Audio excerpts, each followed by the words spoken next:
يا أيها الذين آمنوا اتقوا الله حق تقاته ولا تموتن إلا وأنتم مسلمون يا أيها الناس اتقوا ربكم الذي خلقكم من نفس واحدة وخلق منها زوجها وبث منهما رجالا كثيرا ونساء واتقوا الله الذي تساءلون به والأرحام إن الله كان عليكم رقيبا يا أيها الذين آمنوا اتقوا الله وقولوا قولا سديدا يصلح لكم أعمالكم ويغفر لكم ذنوبكم ومن يطع الله ورسوله فقد فاز فوزا عظيما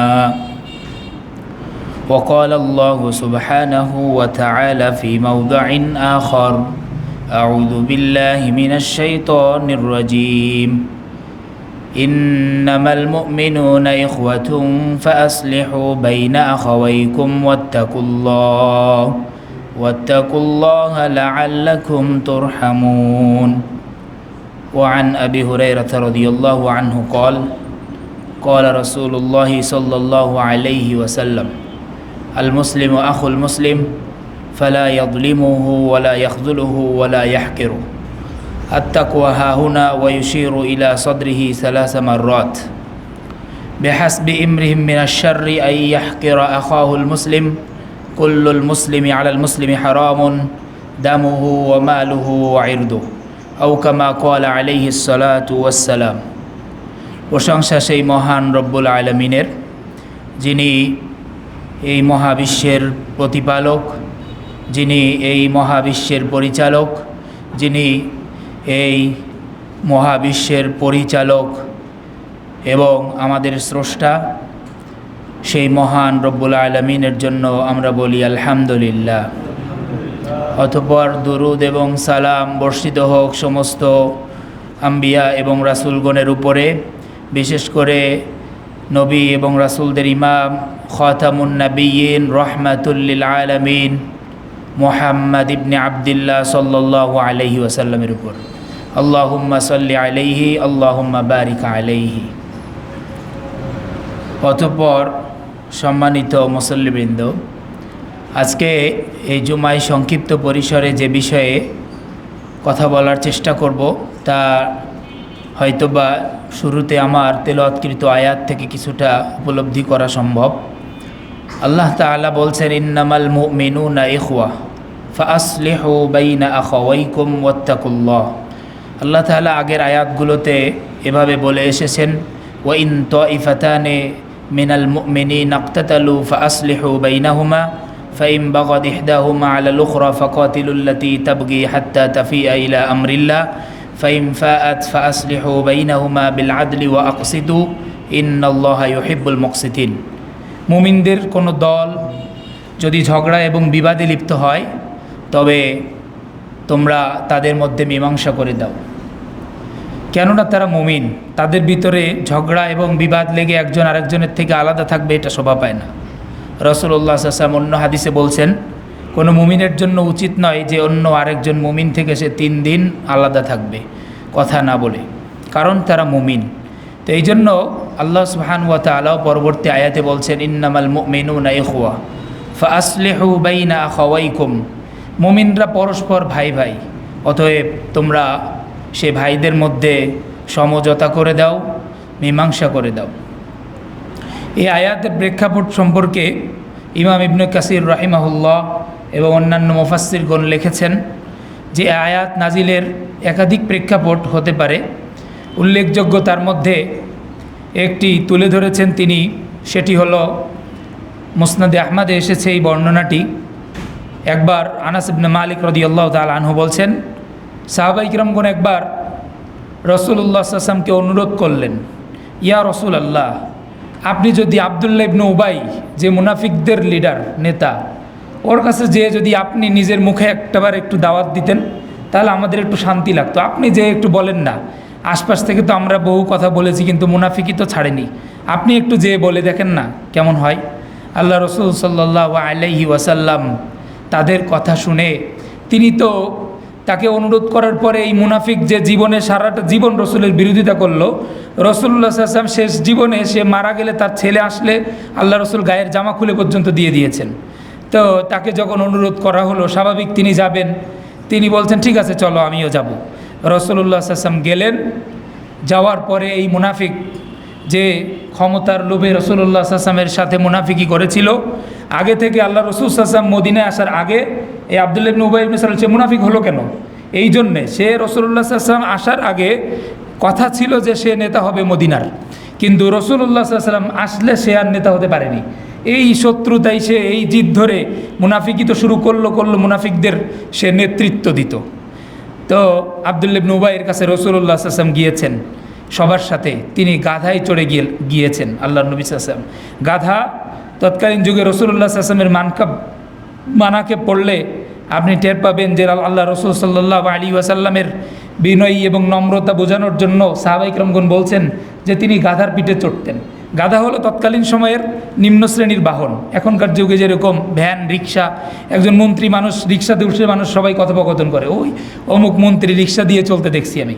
তো রসুল্লাহ সাল্লাল্লাহু আলাইহি ওয়াসাল্লাম তার মনে কোনো অহংকার ছিল না, তিনি উঠে গেলেন কোনো কথা না বলে। উঠে তিনি গাধাতে করে গেলেন। যাওয়ার পরে এই মুনাফিক তার মনে আগে থাকতেই রসুলের প্রতি বিদ্বেষ তো ছিলই, কারণ তো বললাম। সে যাওয়ার পরে আল্লাহ রসুল সাল্লাল্লাহু আলাইহি ওয়াসাল্লামকে লক্ষ্য করে বলল জনসম্মুখে, হে আল্লাহর নবী আপনার গাধাটা নিয়ে একটু সরে দাঁড়ান, আপনার গাধা থেকে গন্ধ বেরোচ্ছে।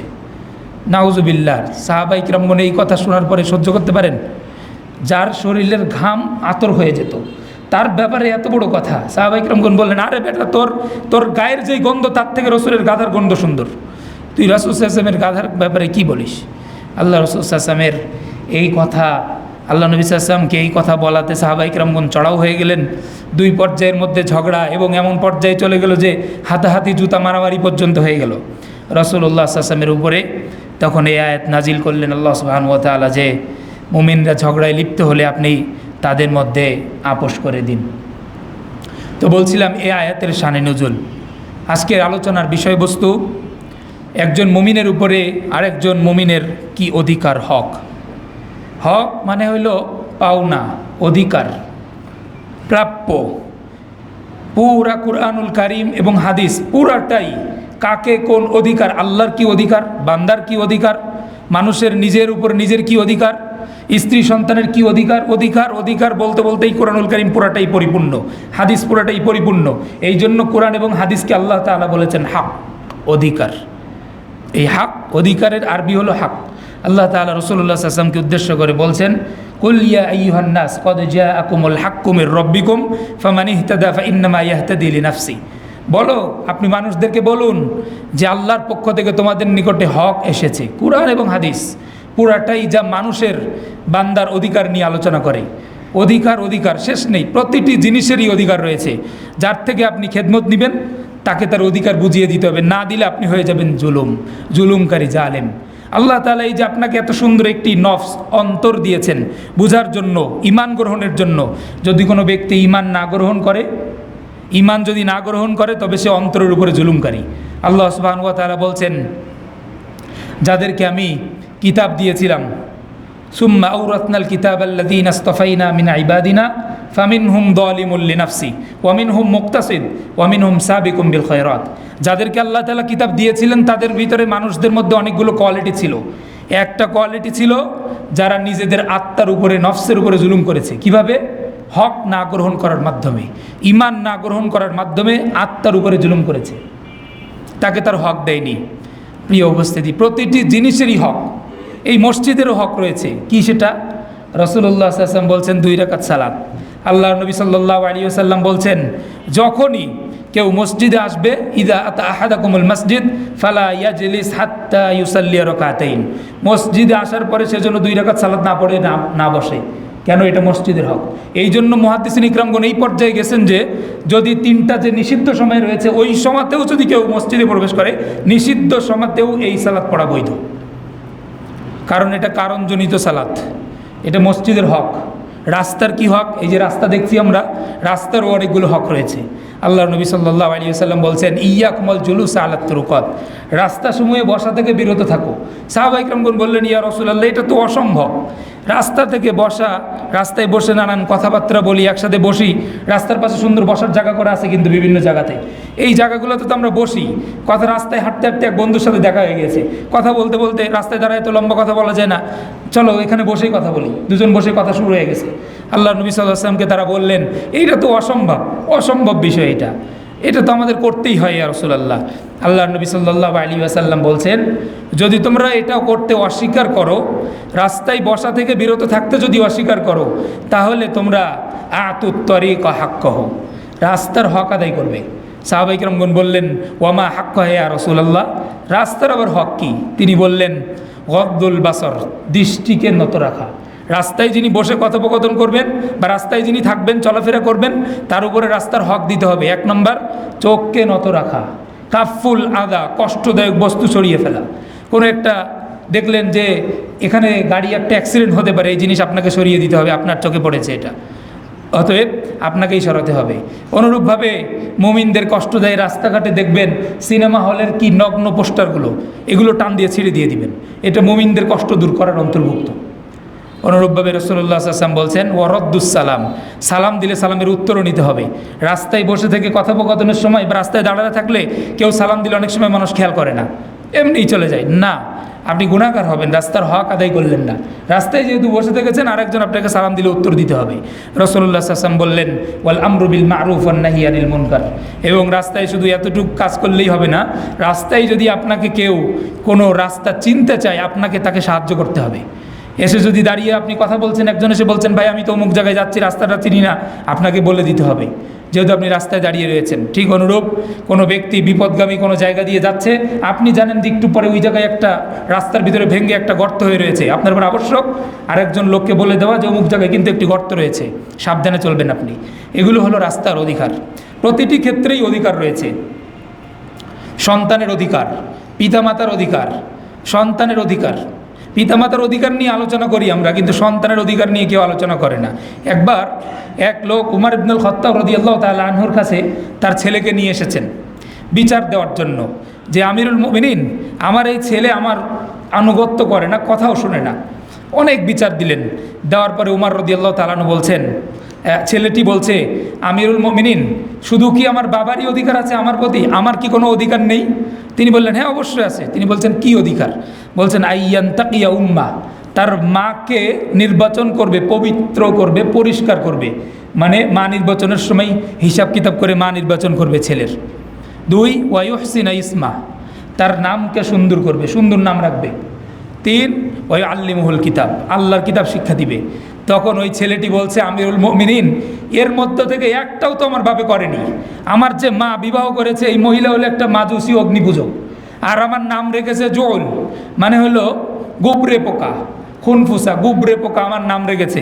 আর আল্লাহর কিতাবের কথা আপনি বলছেন, একটা অক্ষর পর্যন্ত জীবনে কোনোদিন আমাকে শেখায়নি। কি বলছেন আপনি? ওমর রাদিয়াল্লাহু তাআলা আনহু ওই লোককে বলছেন, তুমি তোমার ছেলের ব্যাপারে বিচার দিতে এসেছো যে ছেলে তোমার অবাধ্য হয়েছে? ছেলের অবাধ্য হওয়ার আগে তো তুমিই অবাধ্য হয়েছো। তার ছেলে তোমার সাথে কি খারাপ ব্যবহার করবে, তার আগেই তো তুমি তার সাথে খারাপ ব্যবহার করে বসে আছো, মানে সে যথাযথ হক দেয়নি। প্রিয় উপস্থিতি, প্রত্যেকটি ক্ষেত্রেই প্রতিটি জিনিসেরই হক রয়েছে। রাসূলুল্লাহ সাল্লাল্লাহু আলাইহি ওয়াসাল্লাম তা যথাযথভাবে দিতে বলেছেন। সম্পদের হক, যাকাত আদায় করা। রাসূলুল্লাহ সাল্লাল্লাহু আলাইহি ওয়াসাল্লাম পশু পাখির হকের ব্যাপারে কথা বলেছেন, বহু ব্যাপারে রাসূলুল্লাহ সাল্লাল্লাহু আলাইহি ওয়াসাল্লাম বলছেন, আল্লাহ সুবহানাহু ওয়া তাআলা তোমাদেরকে ইহসান করতে বলেছেন, পশু পাখিদের সাথেও ইহসান করবে। কিভাবে? যখন পশু পাখিকে জবাই করবে তখন ছুরিটা একটু ধার দিয়ে নিবে, যাতে পশু পাখির কষ্ট না হয়। যেহেতু তার থেকে উপকার আপনি নেবেন, তার হকটাও তাকে দিয়েন। আল্লাহ নবী সাল্লাল্লাহু আলাইহি ওয়াসাল্লাম উটের ব্যাপারেও একই কথা বলেছেন। যখন ঘাসওয়ালা জমিনের পাশ দিয়ে যাবেন, তখন উটের হক আদায় করেন। সাহাবায়ে কেরাম জিজ্ঞাসা করছেন, কি হক আদায় করব? বলছেন, তাকে একটু ঘাস খাওয়িয়ে নিয়ে তারপর যাবে সেখান দিয়ে। প্রিয় উপস্থিতি, বলছিলাম প্রতিটি জিনিসেরই হক রয়েছে। এই হক নিয়েই আজকে আমাদের আলোচনা। এই ব্যাপারে আরও একটি হাদিস, আবু জুহাইফা রাদিয়াল্লাহু তাআলা আনহু বলছেন যে, আখান নবী সাল্লাল্লাহু আলাইহি ওয়াসাল্লাম বাইনা সালমান ও আবি দারদা, একবার রাসূলুল্লাহ সাল্লাল্লাহু আলাইহি ওয়াসাল্লাম আবু দারদা রাদিয়াল্লাহু তাআলা আনহু এবং সালমান রাদিয়াল্লাহু তাআলা আনহুর মধ্যে ভাই পাতিয়ে দিলেন, ভাই। তো হঠাৎ করে একদিন সালমান রাদিয়াল্লাহু তাআলা আনহু আবু দারদাকে দেখতে এসেছেন। এসে দেখেন ফারআ ইমরাআতাহা মুতাবাযযিলাতান, তার ইমরাআতাহু মুতাবাযযিলাতান, তার স্ত্রীকে তিনি এসে দেখলেন যে তিনি জীর্ণশীর্ণ, খুবই একটা নগণ্য পোশাক পরিহিত অবস্থায়, মানে ভাবসাব দেখে খুব একটা ভালো লাগছে না। উনি বলছেন মা লাকি, কী হয়েছে আপনার এরকম কেন? তখন উনি বলছেন ইন্না আখাকা আবু দারদা, আবার দারদা তার অবস্থা এই যে লাইসা লাহু হাজাতুন ফিদ দুনিয়া, তার তো দুনিয়াবি কোনো প্রয়োজনই নাই, আপনার ভাই আবু দারদা। তো এই কথা শুনে ওনার আর বুঝতে বাকি নেই, উনি বসে রইলেন। কিছুক্ষণ পর সালমান রাদিয়াল্লাহু তাআলা আনহু আসেন। এই জন্য আবু দারদা রাদিয়াল্লাহু তাআলা আনহু হয়তো কোথাও খবর পেয়ে চলে এসেছেন। এসে তিনি সালমানকে আপ্যায়নের জন্য খাবারের ব্যবস্থা করলেন, খাবার খেলেন। রাতের বেলা যখন তিনি ঘুমাতে গেলেন, তিনি কিছুক্ষণ ঘুমাতে না ঘুমাতেই এসে সালাতে দাঁড়িয়ে যেতে চাচ্ছেন। তখন সালমান রাদিয়াল্লাহু তাআলা আনহু বলছেন যান আপনি ঘুমান, আরেকটু ঘুমান। তিনি ঘুমিয়ে আবার কিছুক্ষণ পর উঠে এসে আবার সালাত আদায় করতে চাচ্ছেন। তখন তিনি বললেন যান ঘুমান, আপনি আরেকটু ঘুমান। এরপর আবারও তিনি এভাবে পাঠিয়ে দিলেন। তৃতীয়বার রাতের শেষ ভাগে তিনি ডাক দিয়ে বলছেন এবার উঠে নামাজ পড়েন, এইবার উঠে আপনি সালাত আদায় করেন। কেন? আপনাকে এই যে প্রথম দুইবার আমি ঘুম পড়ালাম, এর কারণ হলো ফাইন্নালি রব্বিকা আলাইকা হাক্কা, আপনার উপরে আপনার প্রতিপালকের হক আছে, যেটা আপনি আদায় করতে যাচ্ছিলেন ঠিক। তবে এইটা ভুলে গেলে চলবে না যে আপনার নিজের উপরেও আপনার হক রয়েছে, আপনার নিজের নফসেরও আপনার উপরে হক রয়েছে, এবং অনুরূপভাবে আপনার স্ত্রীরও আপনার উপর হক রয়েছে। ফাআতু কুল্লাযী হাক্কিন হাক্কা, অতএব প্রত্যেককেই যথাযথ হক আপনি দিয়ে দিন। আল্লাহর হক কি? এ ব্যাপারে এই হাদিসটি আমি প্রায় সময় বলেছি। আল্লাহর হক কি? মুআয ইবনে জাবালের হাদিস, তিনি বলছেন বান্দার উপরে আল্লাহর হক, বান্দা আল্লাহর সাথে শিরক করবে না। আর আল্লাহর উপরে বান্দার হক হলো যারা আল্লাহর সাথে শিরক করবে না, আল্লাহ তাদেরকে শাস্তিও দিবেন না। এটা হলো বান্দার হক আল্লাহর কাছে। যদি তারা শিরক না করে তবে আল্লাহর কাছে প্রাপ্য তাদের, আল্লাহ তাআলা তাদেরকে শাস্তি দিবেন না। এ হলো বান্দার হক। নফসের উপরে নফসের হক কি? নফসকে শুধুমাত্র আপনি ইবাদত করবেন, শুধু খাটিয়ে নেবেন, তাকে একটু স্বস্তি দিবেন না, এটা নফসের হক নয়। প্রিয় উপস্থিতি, রাসূলুল্লাহ সাল্লাল্লাহু আলাইহি ওয়াসাল্লাম বলছেন এক জুতা পায়ে দিয়ে হাঁটা নিষেধ, এক জুতা পরে হাঁটা নিষেধ। কেন? আরেকটা পায়ের উপরে জুলুম হচ্ছে, এই জন্য রাসূলুল্লাহ সাল্লাল্লাহু আলাইহি ওয়াসাল্লাম নিষেধ করে দিয়েছেন। যথাযথভাবে প্রত্যেকটি জিনিসের হক রাসূলুল্লাহ সাল্লাল্লাহু আলাইহি ওয়াসাল্লাম বুঝিয়ে দিয়েছেন। তো আল্লাহ সুবহানাহু ওয়া তাআলাও একই, আল্লাহ নবী সাল্লাল্লাহু আলাইহি ওয়াসাল্লাম বলছেন ইন্নাল্লাহা আ'তা কুল্লাযী হাক্কিন হাক্কা, আল্লাহ প্রত্যেকের হক বুঝিয়ে দিয়েছেন। ফালা ওয়াসিয়াতা লিওয়ারিসিন, অতএব ওয়ারিস কোনো ব্যক্তির জন্য কোনো ওসিয়ত নেই। ওয়ারিস যিনি আপনার সম্পদের ওয়ারিস হবেন আপনার মৃত্যুর পরে, ওই ব্যক্তির জন্য আপনি সম্পদের ওসিয়ত করতে পারবেন না। আমার মৃত্যুর পরে আমার সম্পদ থেকে আরেকটু আমার ওই ছেলেকে একটু দিয়েন, আমার ওই মেয়েকে একটু দিয়েন, এভাবে ওসিয়ত করা জায়েজ নেই। এই ওসিয়ত করার মানে হলো আপনি বলতে চাচ্ছেন আল্লাহ তাআলা যথাযথ হক দেন নাই। আপনার একটা মেয়ে বলে আপনি পুরা সম্পদ ওসিয়ত, তাকে তো পুরাটাই তো সে নিবে না। একটা মেয়ে হলে সে তো অর্ধেক সম্পদ নিবে, আপনি ভাবতেছেন বাকি অর্ধেক ওসিয়ত করে যাবো তাকে, এই ওসিয়ত জায়েজ নেই। আল্লাহ তাআলা তার হক দিয়েছেন, আপনি সেটা নিষেধ করার কে? আর যদি করেন তবে অবশ্যই আপনি আল্লাহর কাছে গুনাহগার হবেন। কারণ আল্লাহ আপনার সম্পদ অন্যদেরকে দেওয়ানোর জন্যই আল্লাহ আপনাকে একটি মেয়ে সন্তান দিয়েছেন, অথবা একাধিক মেয়ে সন্তান দিয়েছেন, একটাও ছেলে দেননি। আপনার সম্পদ অন্যকে দেওয়ার জন্যই আল্লাহ দিয়েছেন। আল্লাহ তো জানেন এটা, এই বন্টন কে করেছেন? আল্লাহ। অতএব আল্লাহ বুঝে শুনেই করেছেন। প্রিয় উপস্থিতি, বলছিলাম যে ওসিয়ত যারা ওয়ারিস হবে মৃত্যুর পরে সম্পদে, তাদের জন্য ওসিয়ত জায়েজ নেই। আল্লাহ রাসূল সাল্লাল্লাহু আলাইহি ওয়াসাল্লাম বললেন, কারণ আল্লাহ সুবহানাহু ওয়া তাআলা প্রত্যেককেই তার হক যথাযথভাবে বুঝিয়ে দিয়েছেন। আল্লাহ রাসূল সাল্লাল্লাহু আলাইহি ওয়াসাল্লামের জীবনী দেখলেও আপনি দেখতে পাবেন, মক্কা বিজয়ের দিন বিশ্বনবী সাল্লাল্লাহু আলাইহি ওয়াসাল্লাম যখন আসলেন মক্কা বিজয় করার জন্য, ৮ম হিজরির কথা, মক্কা বিজয়ের আগের দিন ২০ রমজান, আল্লাহ নবী সাল্লাল্লাহু আলাইহি ওয়াসাল্লাম আসার খবর পেয়ে গেল আগে থেকে মক্কাবাসী আবু সুফিয়ান নেতা। তিনি আসলেন, আগের দিনের ঘটনা এটা, পরবর্তী দিনেরটা বলেনি, পরে আগে একটু বলবো। আবু সুফিয়ান মানুষদের সামনে দাঁড়ালো, দাঁড়িয়ে তিনি মাথা নিচু করে দাঁড়িয়ে রয়েছেন মানুষদের কাছে। হঠাৎ করে তিনি বলছেন, মুহাম্মদ তার সৈন্য, বিরাট সৈন্য নিয়ে কিন্তু চলে আসছে, অতএব যে আমার ঘরে প্রবেশ করবে সে আজকে নিরাপদ থাকবে। যে বাইতুল্লাতে প্রবেশ করবে সে নিরাপদ থাকবে, যে নিজের ঘরে প্রবেশ করে দরজা লাগিয়ে দিবে সেও নিরাপদ থাকবে, হাত থেকে যে অস্ত্র ফেলে দিবে সেও নিরাপদ থাকবে। এভাবে তিনি বলতে থাকলেন কোনো উপায় না বলে মক্কাবাসীদেরকে যে নবী সাল্লাল্লাহু আলাইহি ওয়াসাল্লাম আসছেন বিশাল সৈন্যবাহিনী নিয়ে, আমরা প্রতিরোধ গড়ে তুলবে, এই কথা আর তিনি বলছেন না, কারণ তিনি খুব ভালো করে বুঝতে পেরেছেন। এই কথা শুনে পাশ থেকে হিন্দা বলছেন, এই নির্বোধ, এই যে কাপুরুষ নেতাকে তোমরা হত্যা করো। তখন উনি মাথাটা উঁচু করে আবার বলছেন, খবরদার এই মহিলা যেন তোমাদেরকে ধোকায় না ফেলে, কারণ আমি এমন কিছু দেখেছি যা তোমরা দেখোনি। কি দেখেছেন তিনি? গত দিন তিনি দেখতে গিয়েছিলেন আল্লাহ রাসূল সাল্লাল্লাহু আলাইহি ওয়াসাল্লামের বাহিনী, যে তিনি কোনোভাবে আটক হয়ে যান। পরে রাসূলুল্লাহ সাল্লাল্লাহু আলাইহি ওয়াসাল্লাম নির্দেশ দিলেন, একেবারে চিপা জায়গাটা, যেটা সংকীর্ণ জায়গা, সেই জায়গাতে ওকে দাঁড় করাবা, আবু সুফিয়ানকে, এবং এই বিশাল সৈন্যবাহিনী ওর সামনে দিয়ে পারাপার করবা। এক এক করে, যখন চিপা জায়গা মানে ওখানে একসাথে অনেক লোক যাওয়া সম্ভব না, কিছু কিছু যেতে হবে। এভাবে যখন যাচ্ছে বিশাল দল, 10,000 মানে কম নাকি, 10,000 মানুষ যখন তার সামনে দিয়ে এভাবে গেল, প্রত্যেকের হাতে দেখলো অস্ত্র, তখন তার মাথায় আর কাজ করছে না। তিনি আল্লাহর নবী সাল্লাল্লাহু আলাইহি ওয়াসাল্লামের কাছে ইসলাম গ্রহণ করে নিলেন। আল্লাহর নবী সাল্লাল্লাহু আলাইহি ওয়াসাল্লামকে আব্বাস ইবনে আব্দুল মুত্তালিব বললেন, ইয়া রাসূলুল্লাহ, আবু সুফিয়ান এমন লোক, ছোট থেকেই নেতার ঘরে বড় হয়েছে, তো নেতা কোয়ালিটির ভাব, তার ভিতরে নেতা নেতা ভাব রয়েছে, অতএব আপনি তার জন্য কিছু একটু বলেন। আল্লাহ রাসূল সাল্লাল্লাহু আলাইহি ওয়াসাল্লাম বুঝে ফেললেন। তিনি তখন এই নির্দেশ দিলেন যে কালকে যে নিরাপত্তার কথা যে আমি বললাম, ওই নিরাপত্তার মধ্যে এটাও অন্তর্ভুক্ত থাকবে যে আবু সুফিয়ানের ঘরে যে যাবে সেও নিরাপদ। তাতে আবু সুফিয়ানের মান কিছুটা থাকলো। আল্লাহ নবী সাল্লাল্লাহু আলাইহি ওয়াসাল্লাম এভাবে আবু সুফিয়ান আল্লাহ রসুলের কাছে ইসলাম গ্রহণ করলেন। পরবর্তী দিন রাসূলুল্লাহ সাল্লাল্লাহু আলাইহি ওয়াসাল্লাম যখন বাইতুল্লাহতে গেলেন, বাইতুল্লাহ গিয়ে তিনি বাইতুল্লাহর ভিতরে ঢুকলেন, ঢুকে 2 রাকাত সালাত আদায় করে বাইতুল্লাহর যেই চাবি সেটা তিনি নিয়েছিলেন উসমান বিন তলহার কাছ থেকে। এই পরিবারের কাছে চাবির দায়িত্ব ছিল। তিনি নিয়ে ঢুকে সালাত আদায় করে বের হয়ে এসে বলছেন, ইয়া বানি তলহা, হে তলহার পরিবার, খুযুহু তালিদাতান খালিদাতান লা ইয়ানজিহা মিনকুম ইল্লা যালিম। এই যে চাবি তোমাদেরকেই বুঝিয়ে দিলাম, কারণ এটা তোমাদেরই হক, চিরস্থায়ীভাবে তোমাদেরকে দিলাম, জালেম ছাড়া কেউ তোমাদের হাত থেকে এটা নিবে না। আজও পর্যন্ত উসমান বিন তলহার পরিবারের কাছেই কাবার চাবি রয়েছে। রাসূলুল্লাহ সাল্লাল্লাহু আলাইহি ওয়াসাল্লাম তার হক যথাযথ বুঝিয়ে দিলেন। প্রিয় উপস্থিতি, বলছিলাম আল্লাহর নবী সাল্লাল্লাহু আলাইহি ওয়াসাল্লাম ওইরকমভাবে একজন মুসলিমের উপরে আরেকজন মুসলিমের হক বর্ণনা করেছেন। তো এটা শুধু হক হিসেবে অবশ্যই আরেকজন প্রাপ্য, তবে নবী সাল্লাল্লাহু আলাইহি ওয়াসাল্লাম আলাদাভাবে এগুলো বলে মুসলিম জাতির কাছে কি পরিমাণ এতে যে মুসলিম জাতির জন্য কল্যাণ নিহিত রয়েছে সেটার বর্ণনা তিনি বিভিন্ন হাদিসে দিয়েছেন। কয়েকটি আমি সেখান থেকে বলে শোনাবো আপনাদেরকে। আল্লাহর নবী সাল্লাল্লাহু আলাইহি ওয়াসাল্লাম বলছেন, হাক্কুল মুসলিমি আলাল মুসলিমি সিত, একজন মুসলিমের উপর আরেকজন মুসলিমের অধিকার হলো 6টি। এই হাদিসও আপনারা একাধিকবার শুনেছেন। এক, যখন রাসূলুল্লাহ সাল্লাল্লাহু আলাইহি ওয়াসাল্লামকে জিজ্ঞাসা করা হলো কি সেই অধিকার, তিনি বললেন, ইদা লাকিতাহু ফাসাল্লিম আলাইহি, যখন দেখা হবে তখন সালাম দিবে। সালাম আল্লাহ তাআলার নাম, এই জন্য সালাম দিলে এত নেকি। কত নেকি? 30 নেকি। আল্লাহ রাসূল সাল্লাল্লাহু আলাইহি ওয়াসাল্লাম একবার বসে রয়েছেন, একজন ব্যক্তি পাশ দিয়ে গেলেন, যেতে যেতে তিনি সালাম দিলেন আল্লাহ রসুলকে, আসসালামু আলাইকুম। আল্লাহ রসুল সাল্লাল্লাহু আলাইহি ওয়াসাল্লাম উত্তর দিলেন, দিয়ে বললেন, আশরু হাসানাতিন, 10 নেকি হলো। আরেকজন ব্যক্তি এসে সালাম দিলেন, আসসালামু আলাইকুম ওয়া রাহমাতুল্লাহ বললেন, তিনি বললেন 20 নেকি হলো।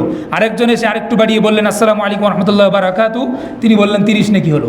এই নেকি কেন? কারণটা কি? কারণ হলো এটা আল্লাহ তাআলার নাম। আল্লাহ তাআলা বলছেন, হুয়াল্লাহুল্লাযী লা ইলাহা ইল্লাহু আল মালিকুল কুদ্দুসুস সালামুল মুমিন। আল্লাহর নাম এটি, এই নামকে সে মানুষের কাছে স্মরণ করিয়ে দিয়েছে, এই জন্য কত সওয়াব। প্রিয় উপস্থিতি, আল্লাহ তাআলার এই নাম, আল্লাহ তাআলা আদম আলাইহিস সালামকে যখন সৃষ্টি করেছিলেন তখন থেকেই হাদিসে এসেছে, আল্লাহর নবী সাল্লাল্লাহু আলাইহি ওয়াসাল্লাম বলছেন, আদমকে যখন আল্লাহ সৃষ্টি করছেন তার আকৃতিতে অতুলুহু সিত্তুনা দিরাআ, তার উচ্চতা ছিল 60 হাত। তখন আল্লাহ তাআলা তাকে বললেন, ইজহাব ফাসাল্লিম আলা হাউলাইন নাফার, এই ফেরেশতাদের এই দলের উপরে যাও, গিয়ে সালাম দাও, এবং তারা কি তোমাকে উত্তর দেয় সেটাও তুমি মনোযোগ দিয়ে শুনবে, কেননা এটা তোমার এবং তোমার পরবর্তী যারা তোমার বংশধর রয়েছে তাদের জন্য সম্ভাষণ হবে। প্রিয় উপস্থিতি, এভাবে আদম আলাইহিস সালাম থেকে নিয়ে শুরু করে সব নবীদের থেকে এই সালাম ছিল। যেমনভাবে আমরা প্রমাণ পাই খদির আলাইহিস সালাতু ওয়াস সালামের ঘটনায়।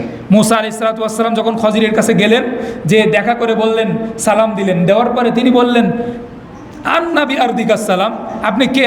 আপনার দেশের মানুষ সালাম আবার কিভাবে শিখলো? সালাম শব্দ আপনার দেশের মানুষ শিখলো কোথার থেকে? তিনি বললেন, আনা মুসা, আমি তো মুসা। তখন তিনি বললেন, মুসা বানি ইসরাইল, বানি ইসরাইলের নবী মুসা? তিনি বললেন, হ্যাঁ। আমি নবী মুসা, এই জন্য আল্লাহ আমাকে শিক্ষা দিয়েছেন সালাম, এটা আমার জানাটা স্বাভাবিক। প্রিয় উপস্থিতি, এভাবে জান্নাতবাসীদের জন্য আল্লাহ তাআলা সালাম রেখে দিয়েছেন। এখন সংক্ষেপে সালামের কিছু ফজিলত বলি, যেটা আগেই বললাম। আল্লাহ নবী সাল্লাল্লাহু আলাইহি ওয়াসাল্লাম বলেছেন, সালাম সম্পূর্ণরূপে যদি কোনো ব্যক্তি দেয় 30 নেকি পাবে। কম ছোটোখাটো বিষয় না। ইবনে ওমর রাদিয়াল্লাহু তাআলা আনহু এই আমলটা ধরার জন্যে বাজারে যেতেন, এমনিতেই মানুষকে সালাম দিতেন। আবু তুফাইল রাহিমাহুল্লাহ তিনি বলছেন যে আমি ইবনে ওমরের সাথে একবার গেলাম বাজারে, যে দেখলাম যে তিনি কোনো কিছু কেনাকাটা করছেন না। আমি বললাম, আপনি বাজারে আসলেন কী কারণে? না কাউকে কোনো পণ্যের দাম জিজ্ঞাসা করতেছেন, না কিছু কিনতে কোথাও ঢুকতেছেন, কিছুই তো না, আপনি কী কারণে আসলেন? তিনি বলছেন, আরে বোকা, আমি তো এসেছি মানুষকে সালাম দিয়ে ওই যে আল্লাহর নবী সাল্লাল্লাহু আলাইহি ওয়াসাল্লাম নেকির কথা বলেছেন, ওই নেকিটা নেওয়ার জন্য। প্রিয় উপস্থিতি, সালাম দেওয়ার আরও আশ্চর্য ফজিলত হলো, যদি আপনি সালাম দেন তবে আপনার ভিতরে বরকত হবে। আল্লাহ রাসূল সাল্লাল্লাহু আলাইহি ওয়াসাল্লাম আনাস ইবনে মালিক রাদিয়াল্লাহু তাআলা আনহু থেকে বর্ণিত, তিনি বলছেন, আল্লাহর নবী সাল্লাল্লাহু আলাইহি ওয়াসাল্লাম আমাকে একবার বললেন, ইয়া বুনাইয়া, তুমি যখন তোমার ঘরে প্রবেশ করবে তুমি সালাম দিবে, ইয়াকুন বারাকাতান আলাইকা ওয়া আলা আহলিক, তাহলে এটা তোমার এবং তোমার পরিবারের জন্য বরকত স্বরূপ হবে। প্রিয় উপস্থিতি, শান্তি, সালাম মানে তো শান্তি জানেনি, এবং শান্তি অন্যান্য সব জায়গাতে যদি শান্তি পেতে চান তবে সালাম দিতে হবে। রাসূল সাল্লাল্লাহু আলাইহি ওয়াসাল্লাম অন্য জায়গায় বলছেন, তাদখুলুল জান্নাতা বিসালাম, শান্তির সাথে জান্নাতে প্রবেশ করবেন যদি আপনি সালাম দেন। শান্তি যেই জায়গায়, এই জায়গায় আমরা শান্তি খুঁজি না, অন্য জায়গায় খুঁজি। মেয়ে বিয়ে দেওয়ার সময় শান্তি কোন পরিবারে আছে সেই জায়গায় বিয়ে দিবে, পরে যে বিয়ে দিছে কোথায়? টাকাওয়ালার কাছে। শান্তি নেই, শান্তি থাকবে না তো। আপনি শান্তি যেই জায়গায় আছে ওই জায়গায় খুঁজেননি তো, শান্তিওয়ালা পরিবার খুঁজে আপনি বিবাহ দিতে পারেননি মেয়েকে। আল্লাহ নবী সাল্লাল্লাহু আলাইহি ওয়াসাল্লাম বলছেন, শান্তিওয়ালা পরিবার দেখতে চান, আপনি ওই পরিবারে গিয়ে খোঁজ দিবেন, বাবা মায়েকে সালাম দেয় কিনা, মা তার মেয়েকে সালাম দেয় কিনা, ছেলে তার মাকে সালাম দেয় কিনা, ঘরে ঢুকে সবাই সালাম দিচ্ছে। বিশ্বাস করুন, রাসূলুল্লাহ সাল্লাল্লাহু আলাইহি ওয়াসাল্লামের ভাষ্য অনুবাদে এই পরিবার বরকতপূর্ণ পরিবার এবং এর ভিতরে শান্তি রয়েছে নিঃসন্দেহে। কিন্তু আপনি আমি শান্তিতে এটার মধ্যে খুঁজি না, শান্তি খুঁজি যেটার মধ্যে রাসূল সাল্লাল্লাহু আলাইহি ওয়াসাল্লাম বলছেন ফিতনা, সেটা হলো টাকা, অর্থ। আল্লাহ রাসূল সাল্লাল্লাহু আলাইহি ওয়াসাল্লাম বলছেন, লিকুল্লি উম্মাতিন ফিতনা ওয়া ফিতনাতু উম্মতি আল মাল, প্রত্যেক উম্মতেরই ফিতনা ছিল, আর আমার উম্মতের ফিতনা হলো মাল, সম্পদ। সেইটা দেখে আপনি সম্পর্ক করবেন, আর পরে বলবেন, এত দেখলাম তারপরেও মেয়েটা শান্তি পেল না, এত দেখে বিয়ে দিলাম, এত কিছু দেখলাম তারপরেও শান্তিতে পড়লো না, পড়বে না তো। প্রিয় উপস্থিতি, সালাম দেওয়ার আরও আশ্চর্য ফজিলত হলো, একবার এক সাহাবী জিজ্ঞাসা করছেন, ইয়া রাসূলুল্লাহ, দুজন মুসলিম যখন একত্রিত হবে কে সালাম দিবে আগে? তিনি বললেন, আউলাহুমা বিল্লাহ, যে তাদের মধ্যে আল্লাহর বেশি নিকটবর্তী সে আগে দিবে। কেন? অন্য হাদিসে এসেছে, আল বাদিরু বিসসালামি বারিউম মিনাল কিবর, যেই ব্যক্তি আগে সালাম দেয় তার সেই ব্যক্তি অহংকার মুক্ত, আর অহংকার আল্লাহর চাদর, যেটা ওই ব্যক্তির ভিতরে নেই। আল্লাহ তাআলার প্রিয় হওয়াটা স্বাভাবিক, এবং আল্লাহ তাআলার নাম এই ব্যক্তির মুখে স্বাভাবিকভাবেই চলে আসে। এই ব্যক্তি তো আল্লাহর প্রিয় হবেই। যেই ব্যক্তির মুখে আল্লাহর নাম অনায়াসে চলে আসে সেই লোক আল্লাহর প্রিয় হবে না? অবশ্যই। প্রিয় উপস্থিতি, আল্লাহর নবী সাল্লাল্লাহু আলাইহি ওয়াসাল্লাম অন্য আরেক বর্ণনায় বলছেন, এই হাদিসটি লম্বা, বিস্তারিতভাবে এসেছে। আব্দুল্লাহ ইবনে সালামের হাদিস, গত জুম্মায় আমি বলেছিলাম, আব্দুল্লাহ ইবনে সালাম তিনি বলছেন, তিনি ইসলাম গ্রহণ তখনও করেননি। তিনি বলছেন, কদিমান নবী সাল্লাল্লাহু আলাইহি ওয়াসাল্লাম আল মাদিনা, নবী সাল্লাল্লাহু আলাইহি ওয়াসাল্লাম মদিনাতে আসলেন। আসার পরে মানুষেরা সবাই দৌড়িয়ে রাসূলুল্লাহ সাল্লাল্লাহু আলাইহি ওয়াসাল্লামকে দেখতে যাচ্ছিলেন, সবাই। আমিও চিন্তা করলাম, একটা সবাইকে কে বলছে কদিমান নবী সাল্লাল্লাহু আলাইহি ওয়াসাল্লাম, কদিমা রাসূলুল্লাহ, সবাই বলছে রাসূলুল্লাহ সাল্লাল্লাহু আলাইহি ওয়াসাল্লাম এসেছেন, রাসূলুল্লাহ সাল্লাল্লাহু আলাইহি ওয়াসাল্লাম এসেছেন। আমিও গেলাম দেখার জন্য, সবার সাথে সাথে আমিও গেলাম রসুলকে দেখব। গিয়ে রাসূলুল্লাহ সাল্লাল্লাহু আলাইহি ওয়াসাল্লামকে এই মানুষের ভিড়ের মধ্যে যখন রসুলকে আমি দেখলাম, তাকে দেখার পরে আমার মনের ভিতরে এটা স্থির হয়ে গেল, লাইসা হুয়া বিওয়াজহিন কাদ্দাব, চেহারার দিকে তাকিয়েই আমি বুঝতে পেরেছি যে এই চেহারা কোনো মিথ্যুক মানুষের চেহারা হতে পারে না। এই চেহারাই যেন কথা বলছে যে এটা সত্যবাদীর চেহারা। প্রিয় উপস্থিতি, তিনি কতক্ষণ থেকেছেন? মাত্র 1, 2, 5 মিনিট, 10 মিনিট এসে দেখলেন মাত্র, তাতেই তেনার এই আস্থা শুরু হয়ে গেছে রসুলের প্রতি। চিন্তা করা যায়। আরও আশ্চর্য বিষয়, ইকরিমা বিন আবু জাহাল, তার ব্যাপারে এসেছে, মক্কা বিজয়ের দিন রাসূলুল্লাহ সাল্লাল্লাহু আলাইহি ওয়াসাল্লাম যখন এভাবে মক্কায় প্রবেশ করছিল, তখন 3 জন লোক অবরোধ করেছিল মক্কার, ইকরিমা বিন আবু জাহাল এবং সুহাইল বিন আমর, আরও একজন লোক সাফওয়ান বিন উমাইয়া। রাসূলুল্লাহ সাল্লাল্লাহু আলাইহি ওয়াসাল্লামকে যে কোনো মূল্যে মক্কায় আসতে আমরা বাধা দিব, তারা অঙ্গীকারবদ্ধ ছিলেন। এক পর্যায়ে ইকরিমার বিরুদ্ধে রাসূলুল্লাহ সাল্লাল্লাহু আলাইহি ওয়াসাল্লাম, যাদের বিরুদ্ধে হত্যার পরোয়ানা জারি করেছিলেন, তাদের নামের লিস্টের মধ্যে ইকরিমাও ছিল। ইকরিমা চিন্তা করলেন যে এখান থেকে পালানো ছাড়া উপায় নেই, তিনি পালিয়ে গেলেন। এক পর্যায়ে তার স্ত্রী এসে আল্লাহর রাসূল সাল্লাল্লাহু আলাইহি ওয়াসাল্লামের সাথে দেখা করে ইসলাম গ্রহণ করে বলছেন, ইয়া রাসূলুল্লাহ, আপনি ইকরিমাকে নিরাপত্তা দিন। আল্লাহর নবী সাল্লাল্লাহু আলাইহি ওয়াসাল্লাম বলছেন, দিলাম। তিনি ইকরিমাকে ডেকে নিয়ে এসেছেন রাসূলুল্লাহ সাল্লাল্লাহু আলাইহি ওয়াসাল্লামের কাছে। ডেকে নিয়ে আসার পরে আল্লাহর নবী সাল্লাল্লাহু আলাইহি ওয়াসাল্লামকে এসে ইকরিমা বলছেন, ইয়া রাসূলুল্লাহ, আপনি নাকি আমারে নিরাপত্তা দিয়েছেন? তিনি বললেন, হ্যাঁ দিয়েছি। তখন তিনি বলছেন, আল্লাহি, পৃথিবীর সব থেকে ভালো ব্যবহার আপনার কাছে আমি পেলাম, এমন ভালো ব্যবহার আমি আর জীবনেও দেখিনি। এই কথা বলে তিনি বললেন, আপনি আমাকে কি করতে আদেশ করেন? শুধু এতটুকু কথা বলেছেন। রাসূলুল্লাহ সাল্লাল্লাহু আলাইহি ওয়াসাল্লাম বলছেন, হ্যাঁ আমি দিয়েছি। তিনি এই কথা শুনেই বলছেন, আপনার মতো ভালো মানুষ পৃথিবীতে আমি আর দেখিনি। এই মুহূর্তে আমাদের মতো যারা বিদ্রোহ ঘোষণা করেছিল এবং উল্লেখযোগ্য ব্যক্তি সে, এই মুহূর্তে এইরকম লোককে আপনি নিরাপত্তা দিলেন, এর থেকে ভালো মানুষ পৃথিবীতে আর হতে পারে না। তিনি বললেন, আপনি আমাকে কি করতে আদেশ দিচ্ছেন? তিনি বললেন, তুমি ইসলাম গ্রহণ করো। তিনি ইসলাম গ্রহণ করলেন। এতটুকুই শেষ না, তিনি ইসলাম গ্রহণ করার পরে রাসূলুল্লাহ সাল্লাল্লাহু আলাইহি ওয়াসাল্লামের হাতে বায়াত করছিলেন এবং বললেন, ইয়া রাসূলুল্লাহ, ওয়াল্লাহি, আল্লাহর কসম, আমি আপনার হাতে ইসলাম গ্রহণের আগে ইসলামের বিপক্ষে মানুষকে আল্লাহর পথ থেকে বাধা দেওয়ার জন্য যত পরিমাণ অর্থ ব্যয় করেছিলাম, এখন তার দ্বিগুণ ব্যয় করব।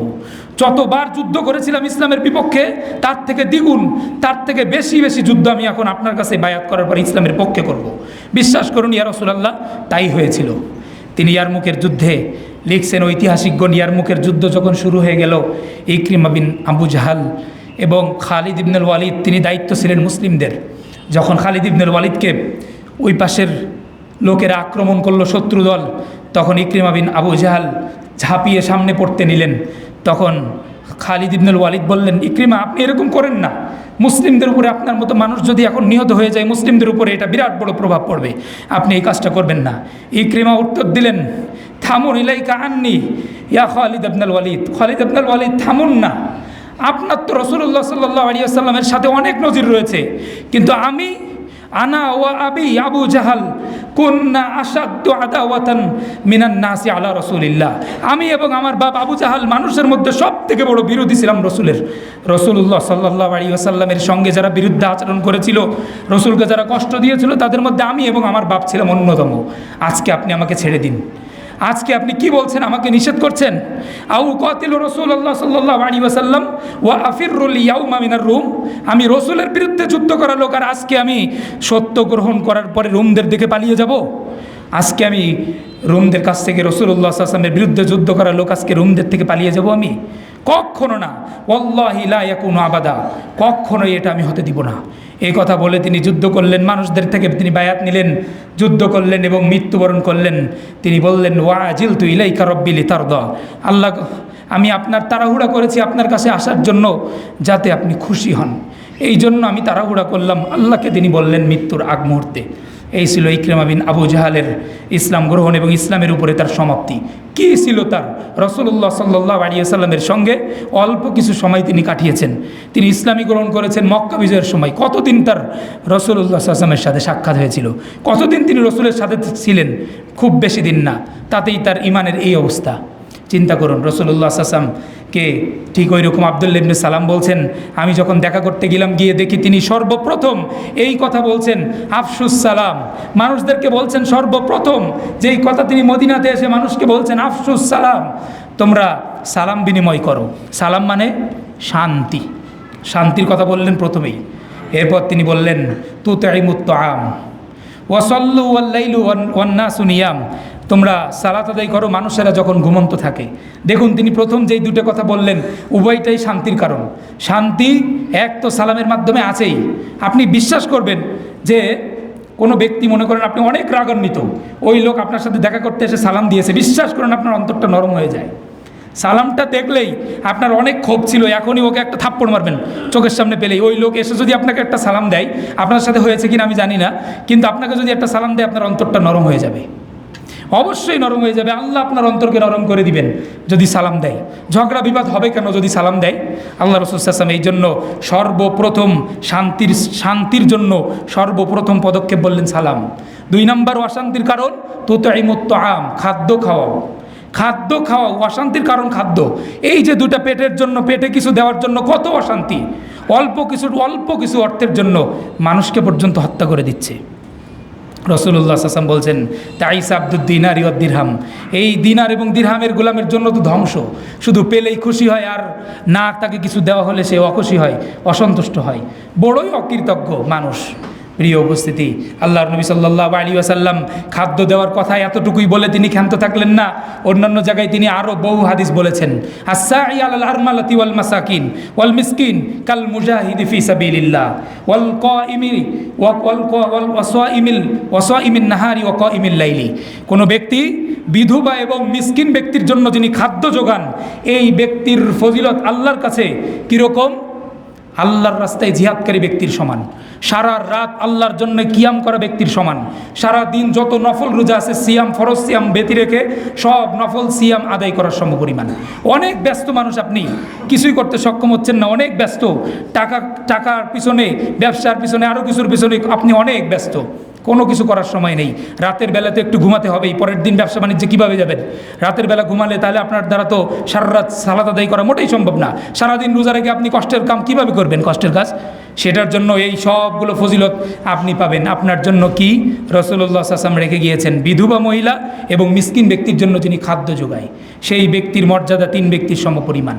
জিহাদ আপনার আল্লাহর রাস্তায় বের হয়ে করতে হবে না, শুধু আপনি এখানে বসে থেকে কিছু পকেট থেকে টাকা বের করে দিবেন, এটাই আল্লাহর রাস্তায় জিহাদের সমপরিমাণ।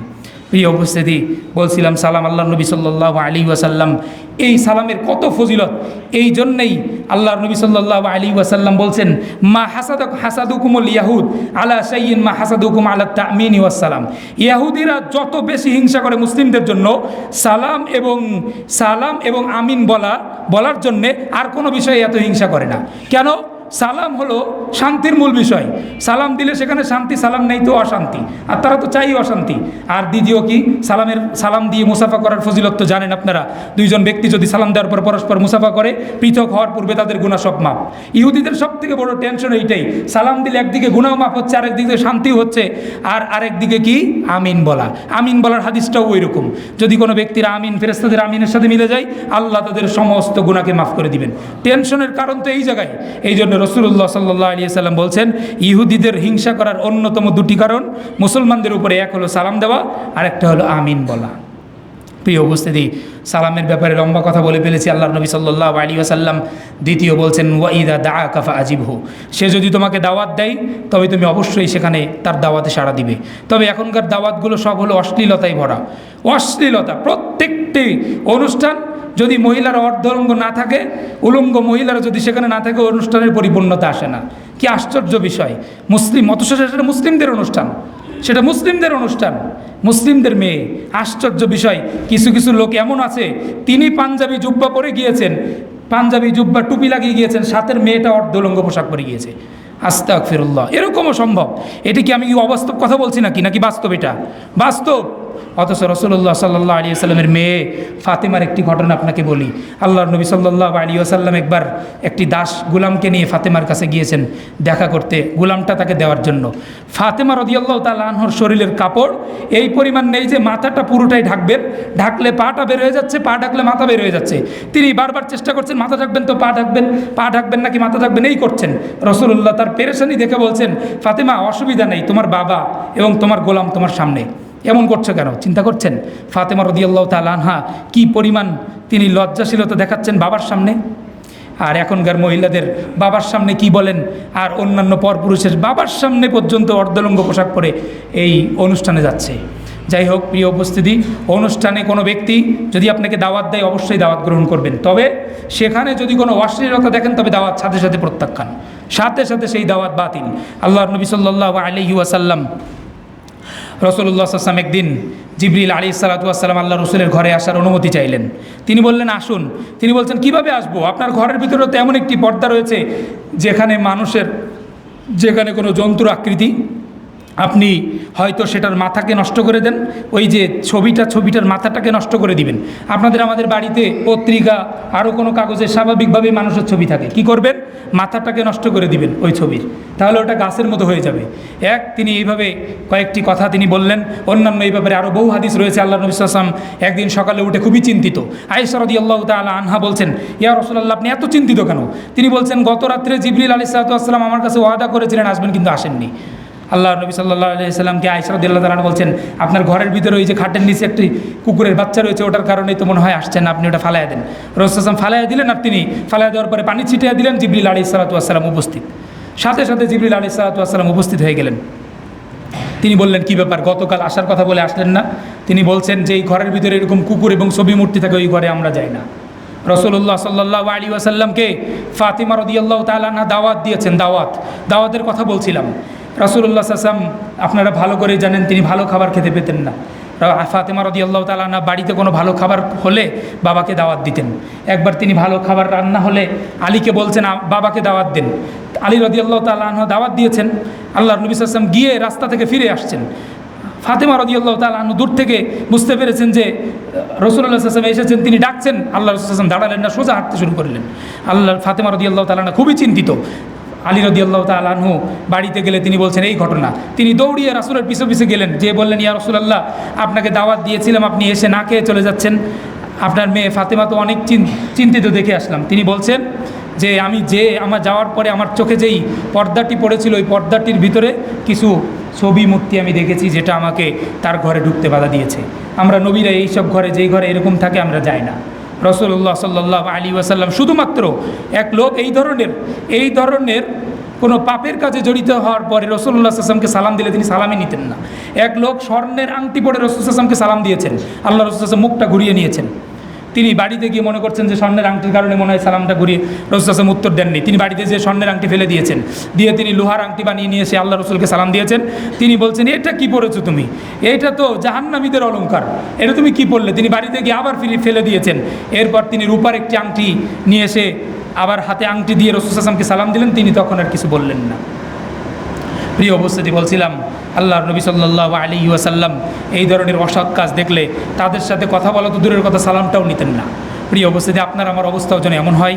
তৃতীয়ত, আল্লাহর নবী সাল্লাল্লাহু আলাইহি ওয়াসাল্লাম বলছেন, ওয়াইদাস্তানসাহাকা ফানসাহ লাহু, যখন কোনো মুমিন ব্যক্তি আপনার কাছে উপদেশ চাইবে, আপনি তাকে উপদেশ দিবেন নির্দ্বিধায়, কোনো প্রকার সংকীর্ণতা মনের ভিতরে রাখা ছাড়া। ব্যবসা করছেন, এক লোক আপনাকে বলছে যে আমি তো ভালো বুঝি না, আপনি একটু দেখে দেন। এই কথা বলার পরে দায়িত্ব কিন্তু আপনার। এরপর যদি কোনো ব্যক্তি মনে করে, ও অনেক বড় সুযোগ পেলাম তো এইবার পচা মালটা বের করে সে ভালো মতো দিয়ে দেয়, এই কথা বলার পরে উনি তো মনে করছে যাক, পচা মালটা বেচার কাস্টমার পাচ্ছিলাম না, এখন পেয়ে গেলাম, খুব আনন্দিত উনি হলেন। কিন্তু উনি ওই মুসলিম ব্যক্তির সাথে প্রতারণা করেছেন। এটা কোনো মুসলিমের চরিত্র হতে পারে না। ইমাম আবু হানিফা রাহিমাহুল্লাহ এক ব্যক্তিকে দিয়েছেন ব্যবসা করার জন্য, বলেছেন এর ভিতরে আমার এই ব্যবসায়িক পণ্যের মধ্যে কিন্তু ত্রুটি রয়েছে, বলে দিও।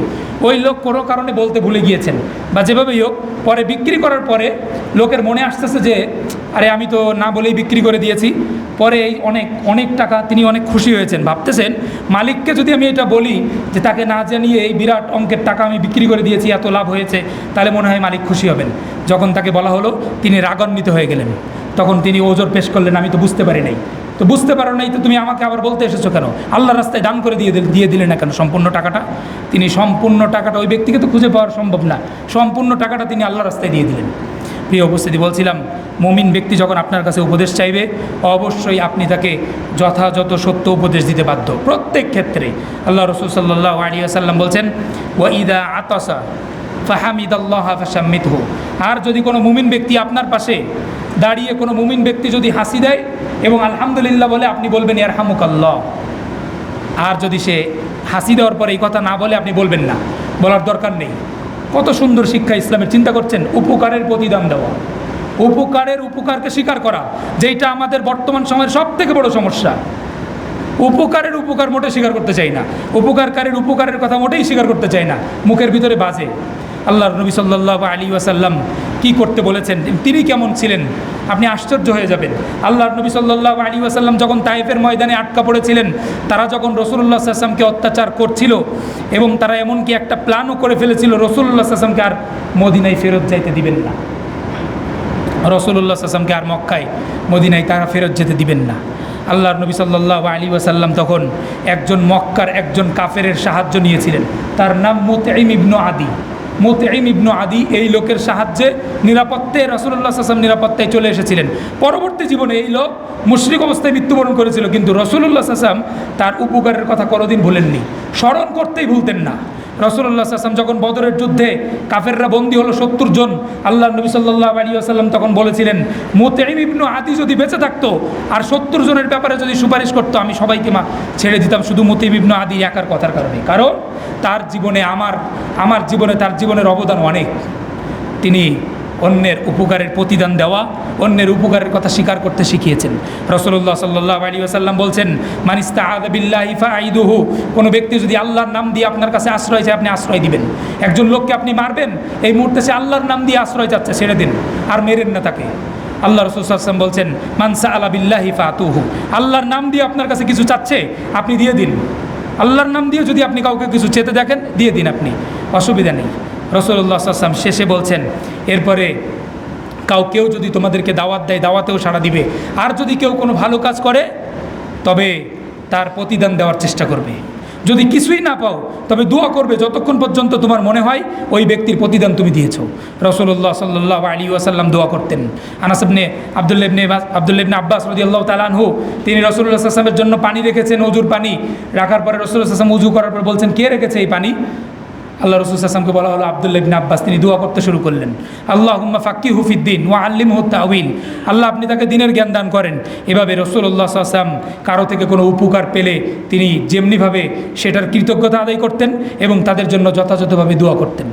প্রিয় উপস্থিতি, বলছিলাম আল্লাহ রাসূল সাল্লাল্লাহু আলাইহি ওয়াসাল্লাম সর্বশেষ ৫ম নম্বর রাসূলুল্লাহ সাল্লাল্লাহু আলাইহি ওয়াসাল্লাম বলছেন, ওয়া ইযা মারিদা ফাউদহু, যখন সে অসুস্থ হয়ে যায় তখন তোমরা যথাসাধ্য তাদেরকে দেখতে যাওয়ার চেষ্টা করো।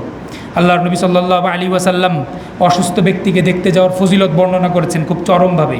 আল্লাহর নবী সাল্লাল্লাহু আলাইহি ওয়াসাল্লাম বলছেন, কোনো ব্যক্তি যখন অসুস্থ ব্যক্তিকে দেখতে যায়, সে জান্নাতের বাগানের ফল ছিটতে থাকে।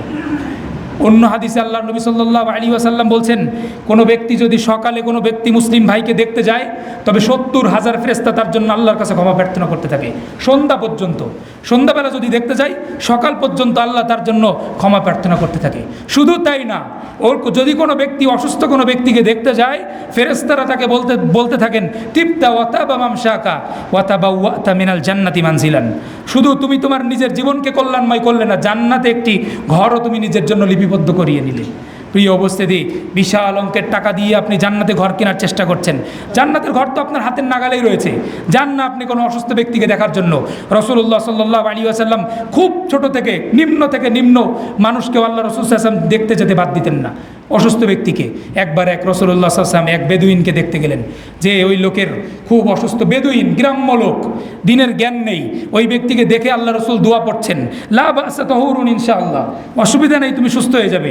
বেদুইন লোক তো, গ্রাম্য লোক তো বুঝতে পারে নাই, সে আবার উল্টা বলছে, লা বাসা তাহুরুন ইনশাআল্লাহ, আল্লাহ চাইলে আমি সুস্থ হয়ে যাব। বলেন কি আপনি? কাল্লা, কখনো নাই, আমি সুস্থ হব না। আপনি কি বলেন এটা? হুম্মা, জ্বর, তাফুরু আলা শাইখিন কাবীরিন, জ্বর এমন বৃদ্ধ লোকের উপরে এসেছে যে এই জ্বর তাকে কবর পর্যন্ত নিয়ে ছাড়বে। আপনি কি দোয়া করছেন এগুলো? আল্লাহর নবী সাল্লাল্লাহু আলাইহি ওয়াসাল্লাম বলছেন, ফানা আমিজান, তাইলে তাই হবে।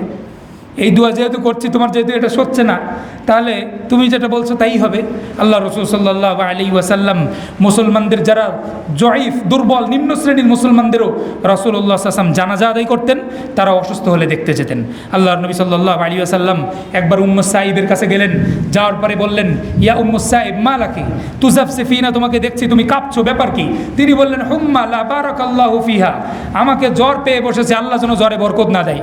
বকা দিচ্ছেন, গালি দিচ্ছেন। তিনি বললেন, লা তাসুব্বিল হুম্মা, খবরদার তুমি জ্বরকে গালি দিও না। ফাইন্নাহু তুযহিবু খাতিয়া বানি আদম কামা ইউযহিবুল কিরু খাবাসাল হাদিদি, তুমি জ্বরকে গালি দিচ্ছ? জ্বর তো বনি আদমের পাপকে ওইভাবে ঝরিয়ে দেয় যেইভাবে কামারের হাপড় লোহা থেকে মরিচিকাগুলো দূর করে দেয়। জ্বরকে তুমি কেন গালি দিচ্ছ? রাসূলুল্লাহ সাল্লাল্লাহু আলাইহি ওয়াসাল্লাম এভাবে শত শত সাহাবায়ে কিরামদেরকে দেখতে গিয়েছেন, এই মর্মে বহু বর্ণনা রয়েছে। সাদ ইবনে আবি ওয়াক্কাস রাদিয়াল্লাহু তাআলা আনহু বলছেন যে আমি অনেক অসুস্থ, রাসূলুল্লাহ সাল্লাল্লাহু আলাইহি ওয়াসাল্লাম আমাকে দেখতে এসেছেন, অনেক অসুস্থ। তিনি দেখতে আসলে আমি মনে মনে একটা জিনিস চিন্তা করছিলাম, সেটা এখন বলার সুযোগ পেলাম তাকে কাছে পেয়ে। আমি বললাম, ইয়া রাসূলুল্লাহ, আপনি তো আমাকে দেখছেন আমি অনেক অসুস্থ, আপনি আমার ব্যাপারে কি বলেন? আমি একটা ইচ্ছা করছি। কি সেটা? আমার তো একটা মাত্র মেয়ে, কান খুলে শুনবেন এই ঘটনাটা। বলছেন আমার তো একটা মাত্র মেয়ে, আমি চাচ্ছি আমার একটাই মেয়ে, আর ওয়ারিস হওয়ার কেউ নেই, একটাই মেয়ে। তো আপনি এটাও জানেন আনাদু মালিন, আমি অনেক ধনী মানুষ, অনেক সম্পদ আমার আছে। তা আমি চাই আফা তাসাদ্দাকু বিসুলুসাই মালি, আমি চাচ্ছি আপনার কাছে জানতে চাচ্ছি আমি আমার এই পুরা সম্পদের 2 ভাগের 1 ভাগ দান করব। এটা কি জায়েজ? তিনি বললেন না। তিনি বললেন তবে অর্ধেক দান করি? তিনি বললেন না, সেটাও জায়েজ না। তিনি বললেন তাহলে 3 ভাগের 1 ভাগ দান করি? তিনি বললেন 3 ভাগের 1 ভাগ অসুলুসু কাসির, 3 ভাগের 1 ভাগ তুমি দান করতে পারো, তবে এইটাও কিন্তু বেশি হয়ে যায়। এরপর রাসূলুল্লাহ সাল্লাল্লাহু আলাইহি ওয়াসাল্লাম তাকে বলছেন, সাদ ইবনে আবি ওয়াক্কাস রাদিয়াল্লাহু তাআলা আনহুকে প্রথমে বললেন যে এই যে মৃত্যুর আগে তুমি দান করে দিয়ে যাচ্ছ, এটার থেকে তোমার পরিবারকে তুমি ধনী রেখে যাবে, এটা তো বেশি উত্তম। তাদেরকে তুমি যে পথে বসিয়ে থুয়ে যাবে, মানুষদের কাছে চাবে, হাত পাতবে, কেউ দিবে কেউ দিবে না, এরকম করার থেকে তো বেশি উত্তম তাদেরকে তুমি ধনী অবস্থায় রেখে যাবে। কথা এই পর্যন্ত ঠিক ছিল। রাসূলুল্লাহ সাল্লাল্লাহু আলাইহি ওয়াসাল্লাম এবার বলছেন, সাদ, মানে ভাষাটা এরকম যে সাদ, কি দরকার তুমি এই যে এখন এই মুহূর্তে মৃত্যুর মুহূর্তে এসে তুমি আমার কাছে প্রশ্ন করছো যে অনেক মাল রয়েছে, এই মাল আমি আল্লাহর রাস্তায় অর্ধেক দান করতে চাচ্ছি, 3 ভাগের 1 ভাগ দান করতে চাচ্ছি। আগে কোথায় ছিলে তুমি? এর মানে কি? সুস্থ অবস্থায় যতক্ষণ পর্যন্ত আপনার মনে হয়েছিল এই মাল আমি খেতে পারবো, ততক্ষণ আপনি আল্লাহর রাস্তায় দেওয়ার চিন্তা করেননি। চিন্তা কখন করতেছেন? যখন দেখলেন যে আমার তো মেয়ে একটা, না সম্পদগুলো মেয়ে খাবে, না আমি খেতে পারলাম, কারণ আমি তো এখন মৃত্যুসজ্জায় রয়েছি। রাসূলুল্লাহ সাল্লাল্লাহু আলাইহি ওয়াসাল্লাম অন্য হাদিসে বলছেন, সব থেকে উত্তম দান হলো যেটি তুমি সুস্থ অবস্থায় পরিপূর্ণ মালের উপরে তোমার ইচ্ছা রয়েছে, আকাঙ্ক্ষা রয়েছে, তুমি দারিদ্রতারও ভয় করছো, অনেক টান মালের উপরে, এমত অবস্থায় তুমি আল্লাহর রাস্তায় দান করবে।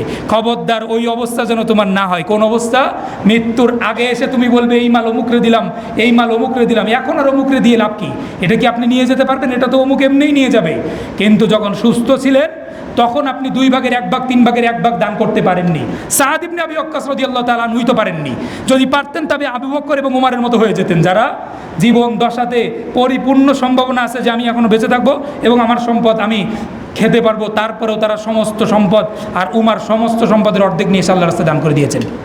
ওই মুহূর্তে দান করলে তো আপনি আবু বকর এবং উমারের থেকে বেশি সওয়াব পেয়ে যেতেন, বেশি মর্যাদা সম্পন্ন হয়ে যেতেন। কিন্তু ওইটা আর সম্ভব না, কারণ আবু বকর আর উমর ওই সময় দান করেছিল যখন সম্ভাবনা রয়েছে জীবনে আরও বাকি জীবন আমি এই সম্পদ ভোগ করতে পারবো। আর আমি দান করতেছি কোন মুহূর্তে? যখন আর সম্ভাবনা নেই যে এই মাল আমি ভোগ করতে পারবো বা আমার স্ত্রী সন্তান ভোগ করতে পারবে, ওই মুহূর্তে। এই মুহূর্তে দান করে কোনো লাভ নেই। রাসূলুল্লাহ সাল্লাল্লাহু আলাইহি ওয়াসাল্লাম তাকে বলছেন, কি দরকার ছিল এর আগে থেকেই যদি তুমি তোমার স্ত্রীর মুখে একটি লুকমা দিতে, সেটিও তো সাদাকা হতো। এত কিছু, এই যে এত অর্থ তুমি জুগিয়েছো, কি মনে হচ্ছে এত অর্থ জুগিয়েছেন কিভাবে? অবশ্যই কিছু না কিছু জমিয়ে কৃপণতা করে কোথাও না দিয়ে রাসূলুল্লাহ সাল্লাল্লাহু আলাইহি ওয়াসাল্লাম আগে থাকতে পরামর্শ দিলেন, মৃত্যুর আগ মুহূর্তে আপনার অবস্থা যেন এরকম না হয়। চিন্তা করছেন এই মাল, হাই এত সম্পদ কি করব? না আমি খেতে পারলাম, না আমার সন্তান নিবে। এখন এই সব সম্পদ তো আত্মীয় স্বজনরা আশপাশে যারা রয়েছে তারা নিয়ে যাবে, না আমার উপকারে আসলো না আমার সন্তানের। এই মুহূর্তে এই সিদ্ধান্ত আপনাকে কোনো কল্যাণ বয়ে দিবে না। আল্লাহ সুবহানাহু ওয়া তাআলা আমাদেরকে বোঝার তৌফিক দান করুন, আমিন। ওয়া সাল্লাল্লাহু আলা নবিয়িনা মুহাম্মদ ওয়া আলা আলিহি ওয়া সাহবিহি আজমাইন।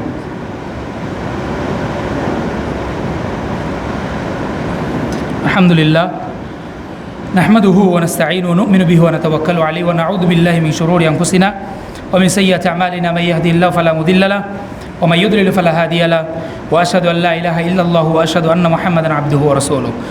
সম্মানিত মুসল্লিবৃন্দ, সর্বশেষ রাসূলুল্লাহ সাল্লাল্লাহু আলাইহি ওয়াসাল্লাম বলছেন, ওয়া ইযা মাতা ফাত্তাবিউহু, যখন সে মৃত্যুবরণ করবে আপনার কোনো মুসলিম ভাই, আপনি তার জানাজায় উপস্থিত হওয়ার চেষ্টা করবেন যথাসাধ্য।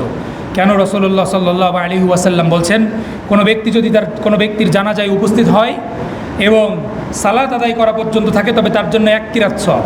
1 কিরাত কতটুক? উহুদ পাহাড় সমপরিমাণ। উহুদ পাহাড় কত বড়? 4.5 কিলোমিটার, লম্বায় 8 কিলোমিটার বড়, আর গভীর উচ্চতা এবং গভীরতা কতটুকু আল্লাহ ভালো জানেন। এত সমপরিমাণ সওয়াব যদি কোনো ব্যক্তি তার জানাজার সালাতে শুধু সালাত পড়ে, আর যদি দাফন করা পর্যন্ত সেখানে থাকে, তবে তিনি 2 কিরাত সওয়াব পাবেন। মানে বিশাল বিশাল এই দুটি পাহাড়ের সমপরিমাণ সওয়াব। তবে যেই ব্যক্তি আগে থাকতেই জীবনে বেঁচে থাকতেই সুস্থ অবস্থাতেই সালাত পরিত্যাগ করেছিল, সালাত যেই ব্যক্তি পড়তো না, ওই ব্যক্তির জানাজায় যাওয়ার আপনি চেষ্টা করবেন না। কেন? কারণ ওই লোক মুনাফিক হয়ে গিয়েছে বহু আগেই। সাহাবা ইকরামগণ মুনাফিকদের জানাজা পরিত্যাগ করতেন, মুনাফিকের জানাজা কোনো সাহাবী পড়তেন না। আর সাহাবা ইকরামগণ মুনাফিক মনে করতেন কাকে? যেই ব্যক্তিকে তারা মসজিদে দেখতেন না ফজর এবং আসরে। আপনাকে আমাকে তো 5 ওয়াক্তই দেখা যায় না, তাহলে আপনি আর আমি কত বড় মুনাফিক? প্রিয় উপস্থিতি, সালাত আদায় করুন, যেটাই করুন না কেন। অনেক ভাই আমার কাছে প্রায় সময় ওজোর পেশ করে সালাতের কথা বললেই 3 দিন পর থেকে করি, এটা করি, ওটা করি, ইত্যাদি ইত্যাদি ইত্যাদি। আপনি যদি কোনো পাপের কাছে থাকেন, সালাত আদায় করুন। আপনি সালাত আপনাকে পাপ থেকে বিরত রাখবে, সালাত অবশ্যই আপনাকে পাপ থেকে বিরত রাখবে। শুআইব আলাইহিস সালাতু ওয়াস সালাম বারবার জাতিকে ওজনে কম দেওয়ার অপরাধ দেখে দেখে প্রায় সময় তিনি নিষেধ করতেন। কী সমস্যা তোমাদের, কতবার নিষেধ করি, ইত্যাদি ইত্যাদি। আল্লাহর ব্যাপারে ঈমান আনতে বিভিন্ন উপদেশ দিতেন। শুআইব আলাইহিস সালামের জাতিরা এক পর্যায়ে তাকে বলেই বসলো, আসলাতুকা তা'মুরুকা, আরে তুমি যে আমাদেরকে এটা নির্দেশ দাও, তোমার সালাত কি তোমাকে এটা নির্দেশ দিতে বলে? কোথার থেকে শিখলে তুমি এগুলো? আগে তো তুমি এরকম ছিলে না। সালাত আদায় করতে যখন থেকে শুরু করলে তখন থেকেই আমাদের সাথে তোমার সমস্যা। প্রিয় উপস্থিতি, সালাত আদায় করুন। সালাত আদায় করলে অন্য ওই সকল পাপ কাজ থেকে আল্লাহ তাআলা আপনাকে বিরত রাখবেন। যা কিছু শুনলাম, আল্লাহ সুবহানাহু ওয়া তাআলা আমল করার তৌফিক দান করুন। বিশেষ করে এক মুসলিমের উপরে অন্য মুসলিমের যেই অধিকার রয়েছে, আমরা যেন সেই অধিকারগুলো কোনো ক্রমেই আমাদের হাত দ্বারা যেন নষ্ট না হয়। আল্লাহ সুবহানাহু ওয়া তাআলা আমাদেরকে তৌফিক দান করুন। পরিশেষে দোয়া চাই। আমাদের অনেক ভাই, বিশেষ করে এক ভাই আমার কাছে